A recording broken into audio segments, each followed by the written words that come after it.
Hello, and welcome to Storytime with Writer's Playground. My name is Mariana Davila. And I am Eric Humbert. And we are your hosts.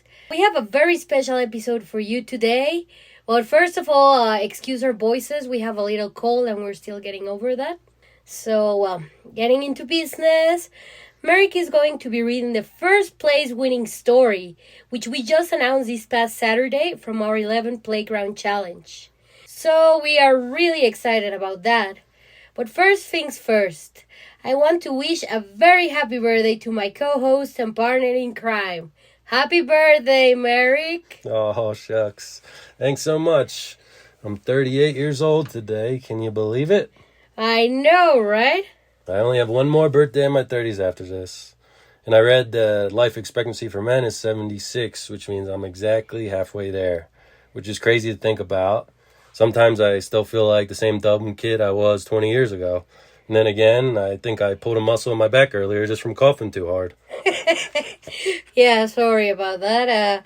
We have many good years ahead of us, Merrick. Indeed. Thank you. Of course.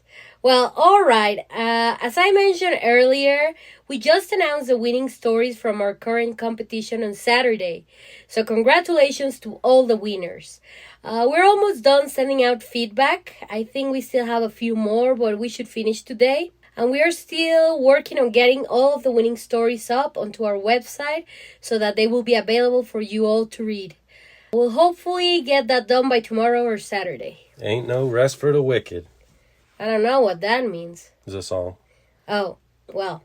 We are excited to share those pieces with you all, and we will send one final email to all the participants when we are finished with everything to close things up. And after that, we'll set the dates and announce the opening of registration for our next competition, probably in a week or so. And we are thinking we will hold it around the first week of December. That's right. For today, Merrick will be reading The Whole Mosquito by Louise Walton, which just won first place in our current competition. And we have made it available to read as well, while we are still working to get the other stories up. Yep. And Louise Walton lives in Australia on New South Wales' mid-north coast with her husband and 3 children, and chickens and rabbits and a dog. She loves wordplay, comedy, and Aussie dramedy, and is especially drawn to finding the sweet moments of function within dysfunction. Louise has also won the 2024 New York City Midnight Rhyming Story Contest, the 2025 Spring Writing Battle, and the 2025 Not Quite Right Prize. And she is published, or soon to be, in the 2025 Furphy Literary Prize and 2024 Best Australian Yarn. So she's got a lot of fun writing stuff going on recently. Yep, and the tagline for her story today is: a frustrated teen spends summer holidays at his grandparents' vineyard while his parents try to work on their marriage. Personalities clash in this Australian coming-of-age tale. Enjoy!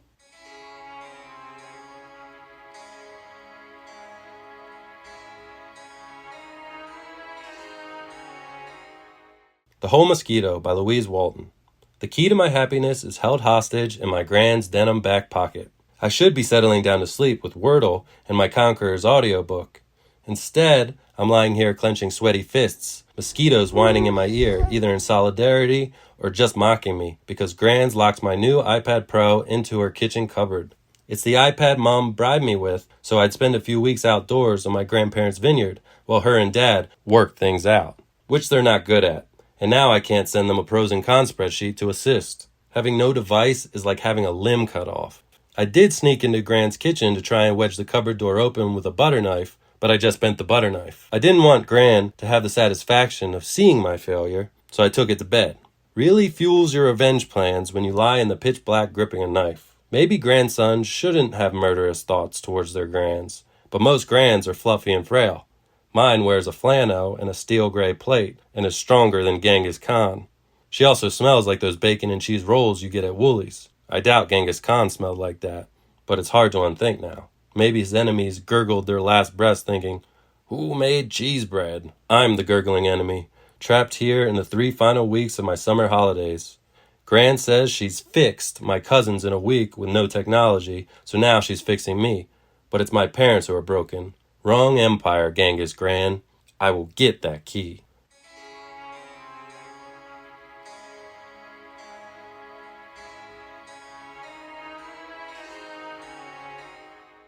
Next morning, I head to breakfast in my boxers. Gran's wearing beige cargo shorts. There's a chance yesterday's jeans still hold the key. I need to snoop. "You've definitely grown since last time, Isaac," says Gran, appraising my ribs like she's deciding if I'm worth feeding or just adding to the scrambled eggs. "Still got a way to go, though. A long way. I'm skinny for 14, and my dad's Korean short jeans don't help. It's worse at school because I skipped 2 grades. They call me Mozzie. I edit my voice pitch lower for my YouTube tutorials. I consider drawing on mustache hairs too, but my new iPad has 4K ProRes and someone might notice they're fake. Not that I can make any videos right now. "Breakfast will be ready soon," Gran says. "We'll feed you up, don't worry." Grandpa's in the kitchen too, drinking coffee. This is my chance. I need the bathroom. Up the hallway, I shut the bathroom door loudly, but stay outside it, then creep into their bedroom. I can't see the worn jeans. There's one dresser and a small hanging wardrobe, like modern-day Spartans. Gran's entire beauty regime consists of a brush, elastics, and 1 perfume bottle. I spray it. Smells like cheese bread. She wears this by choice? No key. I'll check the outside laundry room later. I go back and flush the toilet. Back at the table, Gran hands me a plate. That's when I notice the key on her necklace, jangling against an amber stone.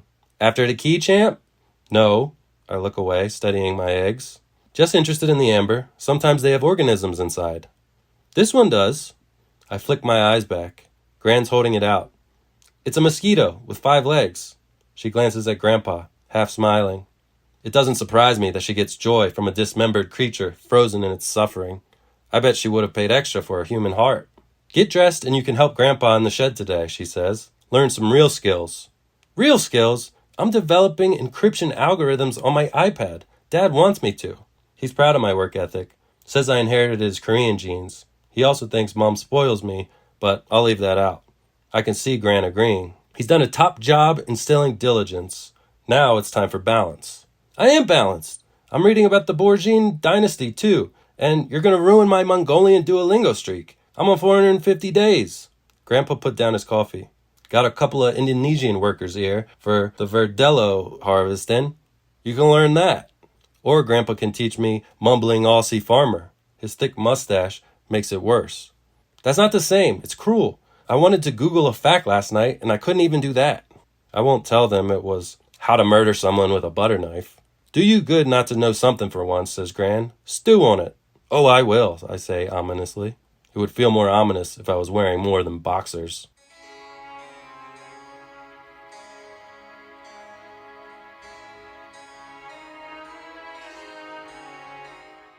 Grandpa shows me how to check the sulfur levels in the Tempranillo oak barrels. He pours me some from the thief nozzle. 9 months. She's getting close. Mom wouldn't let me drink this, but I'm not telling Grandpa. I scull it. He chuckles at my sour grimace. Needs another month or 2. Not like the Verdelhos out there. They'll be quick. The Indonesian harvesters are out in the vine rows, sequestering each ripe bunch. They'll go into steel vats. Grandpa seems impressed how quickly I pick everything up. But it's not rocket science. In fact, it's some of the simplest, slowest science I've ever seen.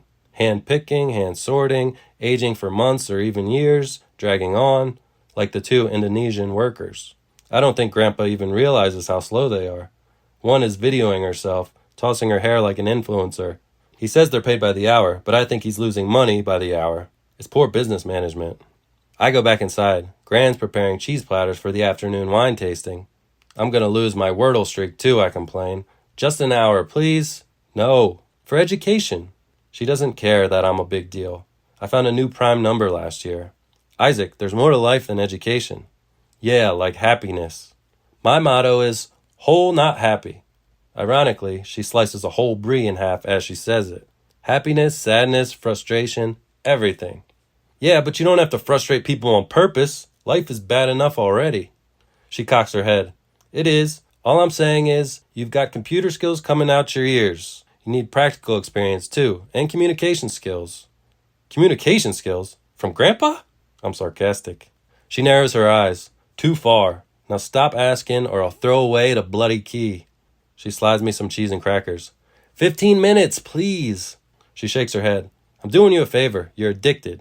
At least I'm not addicted to cheesy yeast perfume, I murmur on my way out. I'm on strike in my room the rest of the day, ignoring Gran's requests to play outside and her threats of making me.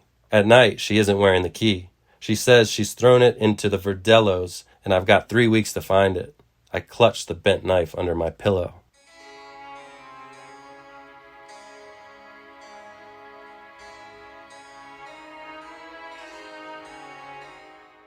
I've been up and down the vineyard rows, searching each day in the sickly sweet, steamy heat. I don't know if Gran really hit it, but her scorching brown eyes don't look like they're lying, and I prefer the sun's glare to Gran's anyway. The two inefficient workers are Ayu and Puspita. They speak some rough English. Tell me if you see a key, I say to them, miming turning a key in a lock. They're sorting through the grapes with Grandpa in the shed, picking out bad ones. He finishes 3 buckets, while they do 2. Ayu wears necklaces that swing as she moves. Grandpa points to an amber stone. That from Indonesia? Queensland. Mango picking. Anything inside? They nod, grinning and side-glancing. So it's special, I ask, stepping closer. No, Puspita giggles, then describes how a skinny-legged man gifted it to Ayu when he tried to ask her out. Ayu dangles it closer. Inside has one Nyamuk leg, mosquito leg, Puspita explains. They titter again. I empathize with the poor skinny-legged guy. It's quite a coincidence, though. 1 mosquito leg? Grandpa's stopped sorting. Blow me down, his voice wavers. Glad it's out there. I love mathematically satisfying conclusions, but let's be real. It's probably not the same mosquito. Grandpa swipes his watery blue eyes, then mumbles something about the loo, excusing himself. Ayu stops and frowns. He sad? Happy, I think. She should keep working regardless. What is loo? My tone is polite. Toilet. She grins. Ah, no loo on Duolingo. Duolingo? I do that. My streak was 450. They clap. Very good. What language? Mongolian. You Mongolian? No, my dad's Korean, but I'm from Sydney. Ah, we East Java. Sisters? They look similar, though Puspita's face is wider. No, they laugh. Friends, got work visa same time. Why fruit picking? Ayu shrugs. No experience require. Always work available. Already mango, already blueberry. And get accommodation, says Puspita. Australia, very expensive. We save money. What for? Send to family. She explains Indonesian wages. I'm not sure how they even afforded a plane ticket. They're happy, though. I can see it's not their fault they're inexperienced, so I help them pick out bad grapes so Grandpa doesn't fire them for low productivity. Grandpa comes back looking fresher. He chats with the girls about families while showing them how to feed bunches into the destemmer. Puspita and Ayu ask me about my family. I give details, but I don't tell them that on the car trip here, my predictive algorithm showed a 65% chance I'd be returning to a split home. I freeze that skinny detail in amber, especially the part where I'm scared. I do tell them Gran is scary, though, and they laugh. So does Grandpa. I'm wondering if he hires talkative, inexperienced workers so he gets more time away from Gran. Key boy, Puspita greets me one afternoon. You find? No. Ayu films the noisy crusher. Her phone freezes and she restarts it. Always happens, don't worry. What are you making? YouTube. We have 300 followers. Wow. I have 18, and 2 are my parents. I wonder if they've made up, or if Dad left again. Like a traveler's vlog? For visa experience. How to work in Australia. Ayu grins. Later, maybe I am YouTube star. And maybe one day I study, says Puspita, bouncing on her toes, eyes sparkling. Maybe dentist. That's cool. I'm going to uni soon. I like maths and history. Ah, smart boy. What job? Teacher? No. Everyone in my selective school would laugh. Cybersecurity development, probably. But you need key? No, I can do it without the key too, I shrug. The key is for happiness.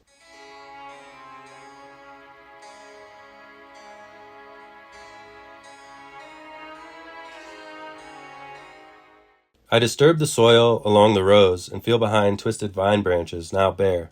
But no key. The first ferment starts. Grandpa adds yeast, and the shed starts to smell like fruit that's been left in my lunchbox over the weekend. Ah, that's the stuff. Grandpa takes a deep sniff. Yuck, smells like Gran's perfume. Don't be rude. I like her perfume. Yeah, I bet. I talked to Dad on the phone last night, and Mom this morning. They're fermenting, but not in a good way. They didn't tell me much, but it doesn't take a genius, even if I am one, to spot patterns in what they're avoiding. I kick a shriveled grape against the steel tank. It hisses and I jump. Grandpa chuckles.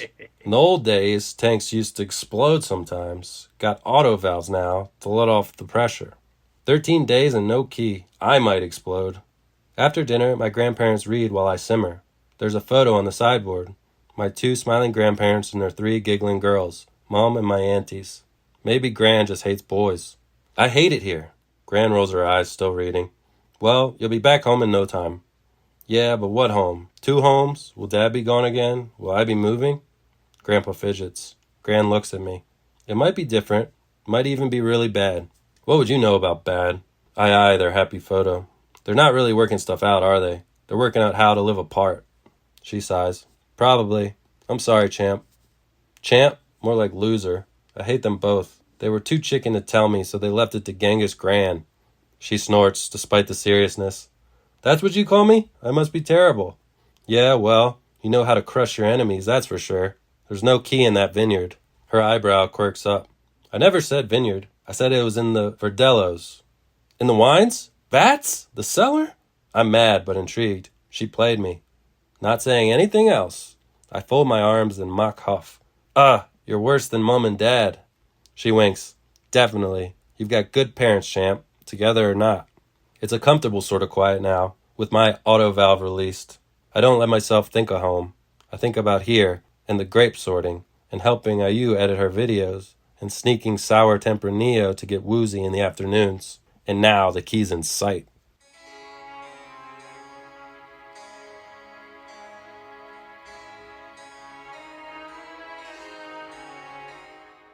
One week left until I head back to Sydney.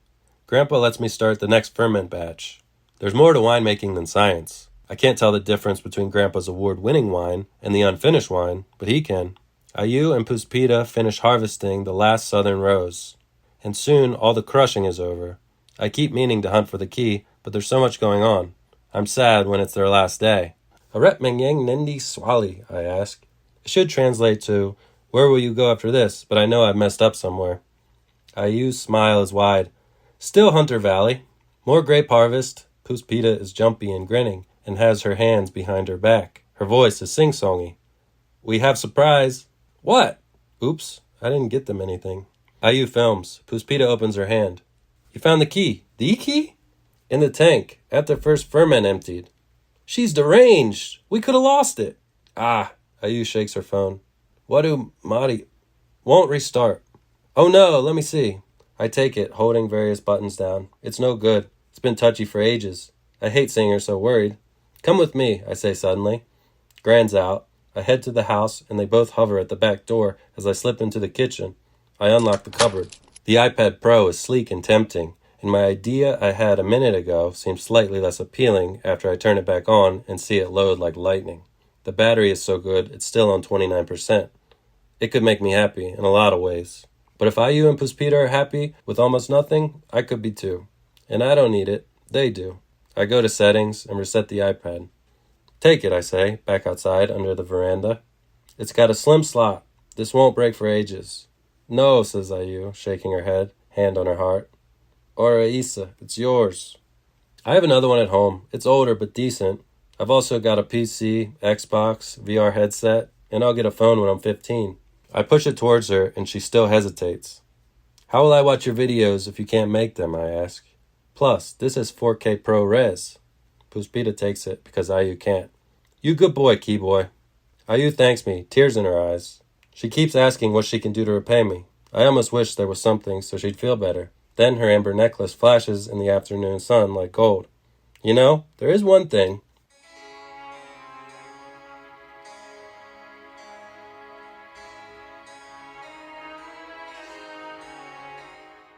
The house is quiet after dinner. Can't believe I'm already going home. We'll miss you. Ha, sure. I pick up the framed family photo. Mom all chubby, maybe 5. No idea her life would get messy because of a stubborn Korean guy. Bet you're glad you didn't have any boys. Gran grins at me. Girls are worse. Grandpa looks up. We did have a boy. Gran waves him off. Oh, he's got enough going on. Grandpa shrugs. He can handle it. We had a stillborn, says Gran quickly. Way in the past. That's why I got her the 5-legged mosquito. Family of 5, missing 1. They smile at each other. Eyes sad. That's morbid, but exactly right for Gran. Guess they have been through bad stuff. I feel weird giving her the amber gift now. They're having a moment.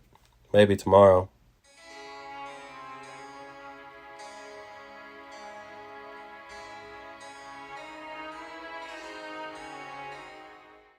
When Mom comes to pick me up, it's humid and queasy. I'm dreading the car ride, where she'll tell me the news. But looking at her eye bags, she might be dreading it more. She ducks into the bathroom after goodbyes. I'm buckled in. Thanks for having me. I'm glad you survived it. Gran tousles my hair through the window, her sharp scent wafting straight into my face. I've been clutching her necklace for ages in my fist. Timing never seems right. I got this for you. I don't know how to say I appreciate Gran without being awkward. I didn't know about the stillborn, sorry. She holds it up. Grandpa's behind her. That's the one, he exclaims, cradling it. It's the missing leg. I nod. Yeah, it's one mosquito leg. Isaac, says Gran, clearly touched. Whole, not happy, right?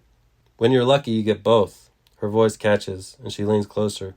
The girls told me what you did, just to check it was okay. Whatever happens back home, you've got your head on straight. You'll handle it, champ. Her eyes are wet and twinkly. I think mine might be too. Thanks. Thank you. The gift is perfect. Grandpa has his glasses on, examining it. I spot Mom coming. Don't get too sentimental. I really got it because I thought it suited Genghis Gran. She laughs, straightening. Did you now? Thought you'd enjoy your Mozzie amputee chasing its trapped limb in eternal torment. She snorts, wiping her eyes. You're a menace. Mom gets back into the car, turning it off. By the way, I call to Gran as the wheels crunch the gravel. I locked your perfume in the cupboard and the keys in the Tempranillos.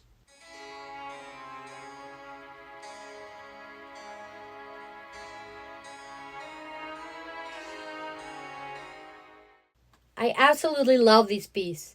One of the things I love the most about it is the fact that the author did a fantastic job incorporating both comedic and dramatic tones to the story, and that is not at all easy to do. The whole Genghis Gran cracked me up every time I read it. Also, the closing line referencing his grandma's perfume and how he tossed it in the wines was hilarious. At the same time, it is well balanced with really moving moments, like the whole backdrop of Isaac's parents' marriage coming to an end, and the whole stillborn situation his grandparents suffer from when they were younger. It shows how everyone has hard times that they have to get through, no matter their circumstances or station in life. Yeah, I agree. I like how the piece begins with the statement about the key to his happiness. It sets up this high expectation, the thing that philosophers have been searching for centuries, the key to happiness, and this kid's figured it out. We go on to read, it's his iPad Pro. It's funny, and it captures how kids are, especially with their technology, it seems, nowadays. So the way that she captures his annoyance with his grandma through this sort of faux hostility is very funny to me. I also loved how he calls her Genghis Gran, just like you said, and how we see his interest in that time period, how he's learning Mongolian and whatnot. Yeah, I also found Isaac to be a very charming character, and the author did a fantastic job at conveying his boyish voice and also the way he struggles to interact with other people. I thought it was very realistic how it is demonstrated how addicted to technology our society has become and how we really struggle when we don't have a device in our hands. At the same time, it was very moving how it is exactly the fact of removing Isaac's iPad which ultimately allows him to connect with the workers Ayu and Puspita, as well as how we see him get closer to his grandparents. Yeah, I also love the part when he talks about winemaking as the simplest, slowest science that he has ever seen, and how that contrasts with this sort of new age technology that we're living in. All this character has ever known, in which we have the answers to any questions at our fingertips. Everything is instantaneous. And I think about what that's doing to our brains. We see that contrasted with the winemaking, the hand picking of the grapes, the hand sorting, the aging for months. I just found that to be a really interesting juxtaposition. And for me, there just seems to be something really beautiful and intimate about doing this all by hand, taking your time, slowing down, being present, etc. It sort of feels like something that has been lost in this age of technology. And we can see that within this whole premise, that this is something that Gran is trying to encourage with taking away his technology for his visit. Yeah, for sure. I really like the idea of whole not happy. That is Gran's motto. It is about balance and understanding that you have to take the good with the bad. It's a package deal, right? And a couple of my favorite lines were, you got good parents, champ, together or not. That's a sweet moment. And whatever happens back home, you got your head on straight. You'll handle it, champ. Both of those were emotionally impactful moments for me. Yeah, I got a little choked up at the last one you just mentioned in particular. I also love at the end how he sees his mom and we read, but looking at her eye bags, she might be dreading it more. And this shows how he realizes, maybe for the first time, that this is not just something bad that he is going through, that this is extremely hard for his mother as well, that it's not just all about him.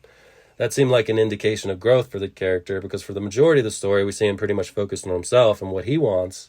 So this, along with his generosity and selflessness and giving away his iPad, are key pieces in Isaac's character arc. And even though he loved his iPad, and it's a main focus for him, I thought giving it away is believable because we see how privileged he is as he lists out his numerous other devices, his Xbox, his virtual reality, etc.